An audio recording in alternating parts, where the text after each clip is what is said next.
I know for me, I think the big thing when I create art for projects such as like the Occupied Warren reaction, I would hope people would get, other than if if they like it, just on a surface level, is to question, to what it is. For me, I don't think art necessarily is an answer to questions, but I think art provides questions. And I think if done properly, I think if a person has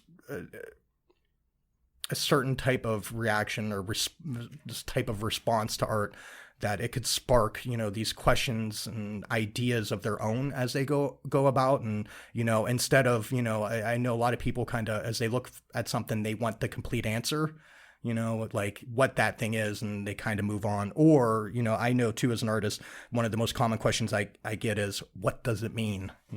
Rather than, and these type of things, what does it mean? And it's that whole thing, what does art mean to you? So I hope when people look at mine, maybe they go, what the hell, or what's that, or I have no idea, whatever that thing is, so it sticks in the mind, because I think that's what art is. Because if it's a complete answer, we tend to forget it, but if it leaves it, if it's open ended, it can kind of go on as the person goes back and they remember that piece, trying to figure it out. It's like a problem. Problems are like puzzles are great when they're solved and it's fun, but you tend to forget them. It's the puzzles or whatnot, that you're trying to figure out the whole time that stick with you, and you're trying to, work that out, and that's part of what I love about art.